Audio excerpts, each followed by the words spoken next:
Welcome to Mama Madness. I'm starting a feel good movement.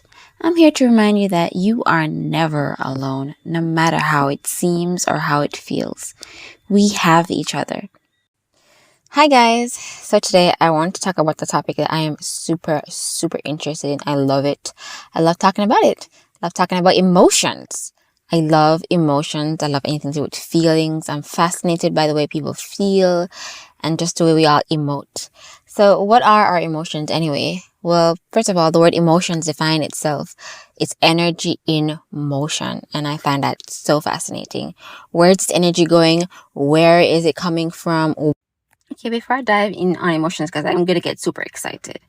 So, about 2-3 months ago, my family and I went to Dolphin Cove, all four of us, Celeste, Warren, and Estelle. Estelle was about 4 or 5 months old, so she was in my hands. We decided to go and touch the dolphins, because in my mind, touching the dolphins is like a bend down thing. You kind of bend down by the water and touch the dolphins. I don't know what I was thinking. Anyway, so we're about to leave the house, and something says to me, wear your sneakers. I said to myself, sure, I wear my flip-flops. I can't bother. All we're going to do is just bend down and touch the dolphins. So I go off in my flip-flops now, and we go. If you know anything about Dolphin Cove, you kind of sit down and wait to be taken to see the dolphins. So as we're sitting and waiting, we're sitting beside a little girl and her mother. The little girl is nervous. She's going on and on about it. Like, Mommy, are we going to go into the water? Are we going to, you know how kids are. Her mother was very reassuring. She said to her, don't worry about it. It's going to be okay. I'm with you. Each time she kept bringing it up, scared, her mother said, don't worry. You have your life jacket. I'm here with you. Her mother was just extremely reassuring. Okay, we all have our life jackets now, and now we're being prepared to go over to see the dolphins. Already, I'm in shock because I thought we were just going to bend down and touch a dolphin. Turns out now we have to go and walk across the water. And on the water, there's like planks and things that are in the water. The buoys, I think they're called, that's supposed to have railings for you to hold on to. They have no railings. So I'm holding Estelle in my hand. She has on a life jacket, but she's so tiny that the life jacket is huge on her. I'm scared of the water from the get-go. I have on flip-flops. So as I walk down to like the wooden plank, I'm about to take the flip-flops off because I realize now that this is going to be wet and probably slippery. The guard goes, don't take it off. It's going to be hot. I'm like, okay. So I keep my flip-flops on and I keep going across. As we're going across and wobbling, I am so scared. The little girl is behind me. She was already scared from the get-go. This just doubled it. She just behind me going, Mommy, I'm scared. I'm all up in my head. I'm holding the baby tight, going across. Nothing to hold on to, just going across. Then now we're going down some steps to go to touch the dolphins now, actually. And somebody goes, you should take your flip-flops off. It's going to be slippery on those steps. I came here last week. I'm like, oh, Jesus. I take off my flip-flops because I could look down on the steps and see the moss. So I know it was going to be slippery. So I took my flip-flops off and I kept going down. All this time, I was all in my head. Have you ever been so nervous that you zone everything out? Your body does feel nervous. Sweat everywhere. The day is hot. I'm sweating and I'm nervous, worried. So as we're in the water now, and the water is at my waist, I'm holding Estelle a little bit higher to be out of the water. I look over on her and she is, in my mind, passed out. I hadn't realized when or how she would have ever even fell asleep. She must have passed out. I kept telling myself, the sun is hot and she must have just passed out. Now I am panicked. I'm like, can I get out? But people are behind me. People are in front of me. I want to get out of the water and go back up. But it was such an awkward position. It was hard for me to do it. While I'm there literally forcing to get out, something said to me, calm down. She's sleeping. Just enjoy the dolphins. A peace came over me. But then I took it back up. I'm like, oh, no, she's dead. Or something's happening to her. Something's happening. It's hot. I'm just panicking because she was such a young baby to me. She's 4 months old. I'm like, why did I come here? This is stupid. Why do I have a baby out here? A whole bunch of stuff was going through my mind. Panicked. Then the voice said to me again, calm down. It's okay. She's just sleeping. It's nap time. You came at a time when it was nap time. Still, I panicked. Finally, they did let me out. And I was, as the kind people to know, the people behind me were very kind to move just to the side because the place was already so narrow and it's so shaky. They moved to the side, and as I was coming out, the dolphin swam over to me and just touched me. And I touched it, and I don't know, I felt a peace also come over me again. But as I left, as I actually got to come out and watch other people enjoy the dolphin, because we didn't enjoy it, I panicked. But then I began to reflect and realize that throughout the whole day, the whole time, I was being guided in a way. When I was at home, something was telling me, wear your sneakers so you could feel more stable. When we were sitting there beside a little girl, sitting there beside a little girl, her mom was so reassuring, comforting. I should have kept that same energy, you know? And also when I was walking across, the people were so supportive. Everybody was trying to help. It was such a wonderful, heartwarming time. And something was telling me, relax, she was sleeping. I still wouldn't listen. I still allowed my emotions to overturn what I knew was true. I knew all was well. I knew everything was okay. But still, I allowed my emotions to take over. Okay, yes. So where do emotions come from, really? All right. So what I have discovered or come to understand is that emotions actually are the end product of a situation.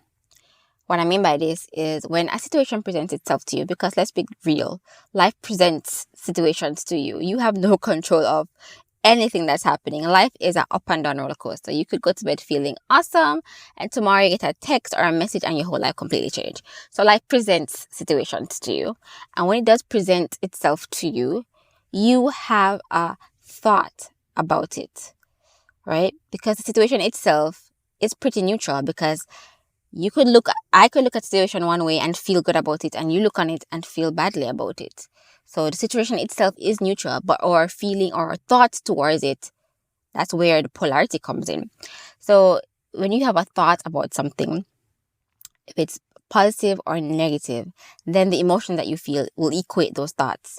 So if you see somebody being hurt or cursed or something like that, somebody being upsetting thing happening to somebody, and you think, oh, that's horrible, that person's horrible for doing that to that person, you in turn have a negative emotion.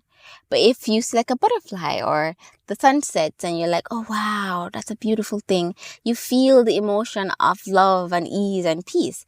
So emotions really are an end product of a situation that has presented itself to you. But where the choice comes in is your thought about the situation that results in your emotion. Second thing I want to say about emotion is when emotions occur because of your thoughts, right? So this is how the brain works, essentially. When you have a strong emotion about something, if it's hateful emotions, those are strong emotions, or worrisome, anxious, or even love as an emotion. When you have those strong emotions, your brain registers this situation that has occurred as very important. So especially those negative ones, because your brain is a defensive mechanism and it wants to protect you from ever feeling discomfort or pain or being hurt in any way, physical or mental, right? So when that occurs and your brain registers it as very important, it's then puts this emotion that you had just felt about the situation as a program to say, now, anytime a situation like this or something like this occurs again, this is how you can react. This is the emotion that you can react with. It really is a suggestion to you, because, it's like you did this before. Like Google say, you Googled this before, or your music app say, you listened to this before. Like that, like a suggestion to you, right? Or YouTube is like, you listen to stuff like this. Maybe you'll be interested in this. Stuff like that. So when your brain presents this emotion to you, and you just, because it's so comfortable to you and because you've already selected this emotion before in situations like this, you can just go along with it. So for example, your child does something like spills juice everywhere. You just clean out the place. Your thought is immediately, Jesus Christ, every minute me clean up the house and mess up the place. Your emotion is frustration and annoyance. All right.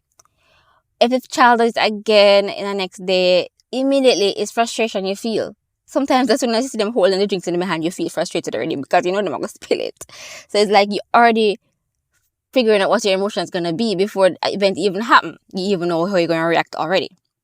But the truth in the matter is, you actually have an option, you have a choice in each moment to actually react in any way that you deem fit. Those emotions are suggested to you, but you don't have to choose them, right? You can choose different thoughts. You really can choose different thoughts. But while you're actually going through the emotion, when you already feel frustrated already, when you already feel angry, how are you gonna get out of it? There is no way of choosing anything right now. Some people can pivot themselves out of negative emotion, but if you don't have any practice in that manner, it's almost impossible. You're just lost in your emotions. It's just emotions taking you over. Anyways, yeah. So emotions take you completely over and you feel as if you don't have an option. So how do you get in control of your emotions? Okay, so the next part, I've told you where the energy is coming from emotions. Where does this energy then go? Because you must know this thing that energy cannot be created or destroyed. It's just always being transformed, always in motion energy. So from emotions, then where does this energy actually go? It actually manifests in your body physically. And everybody can realize that this does happen because when you're nervous, you get like butterflies in your tummy. When you get angry, don't you like clench your teeth and your jaws and your fists? And when you worry, your head hurts you a bit. There are different ways in which emotions actually manifest in your body. I've come to realize that when I feel frustrated, I feel it in my groin area. Like literally, I feel like it's clenching. So yeah, that energy does go somewhere else. So, and if that energy is kept locked up in the area and is not allowed to flow, it actually manifests as illnesses. So yeah, if your emotions are locked up somewhere in your body and not allowed to flow, it can actually manifest as illnesses also. Okay, with all that being said, right, if you're already having those emotions, right, you already feel frustrated or easily or annoyed or angry, how do you get about that? Because what happens is, because as I said before, life presents situations to you over and over and you react to it, and that now becomes like your mood all the time. Because that's another thing too about emotions. When you practice a certain emotion, especially for over a period of time, like hours, days, it becomes your mood. Like you just become like an angry person, a frustrated person. And so you come to realize now that your mood becomes your personality also. Right? Because you have the emotions, you prolong the emotions, it becomes your mood for the day or for the week. And after you keep on practicing it over and over, it actually becomes your personality. Isn't that crazy? So we're actually seeing the world through the eyes of our emotions. Our emotions become our moods, becomes our personalities. And in actuality, personality, when you break down the word, it says personal reality. So this is how we see the world. We see the world through our emotions. And that's just fascinating to me. Fascinating. Okay, so I can hear you screaming, okay, I get it. I get what my emotions are. I know what my personality is now. But yeah, how do I fix it if I don't like it? Well, if you want to see reality differently through different emotions, you literally have to practice having different thoughts. That's what you have to do, because the way that we react now is just practice. We've practiced reacting this way, we did it over and over, and that's just how we think we are now. We're so comfortable in this loop, and this is why people find it so difficult to implicate any form of change or transformation actually in their lives. Because things and situations change, but essentially they're the same, and our reaction ends up being the same to it. If you want your whole life to be transformed, for you to become a whole new, different person, to have realizations that life is an actual journey that you are actually being guided on, and your path is already set out in front of you. Yeah, if you want to transform the way you see life, you have to practice thinking differently. That's a good place to start. If you can actually start before thought, because before thought, there's vibration. Vibration precedes everything. Spirit precedes everything. And through meditation, people have risen their vibration higher and higher. But some people find it difficult to meditate, but you don't have to, because meditation is very easy. All you have to do is sit and listen. If your thoughts want to pop up in your head, that's fine. Just listen to them. The aim is just to be still and to sit and not allow the mind to control the body. All right? So meditation is a good idea if you're interested in any form of transformation, and also a form of self-talk, self-encouragement, a constant reminder of who you are, a constant telling yourself that all is well and things are always working out for me, and I am protected. I am seen. Just constantly reminding yourself of who you are, especially when those thoughts keep reoccurring in your mind. But sometimes you cannot become aware of the emotion or the thoughts until after the event, after you don't feel bad. You say, oh, I did just go through a whole loop of thing again. That's what meditation does. Meditation allows you to become more aware, more and more aware. And as you become more and more aware, you realize how much you've overlooked, right? So it's a constant becoming, a constant unfolding, a constant being better. Yeah, that's what life is. It's a constant realizing what I'm doing and then just bouncing off of that place and becoming bigger and better. But really, the real first step in all of this is deciding I want to feel good and how I feel good. And when I feel good, everything works out for me, and feeling good is important to me. That's the first step, deciding that I want to feel better about my life. I want to transform my life, and I am willing and I'm open and I'm available to whatever it takes to feel good, to transform myself, to become better.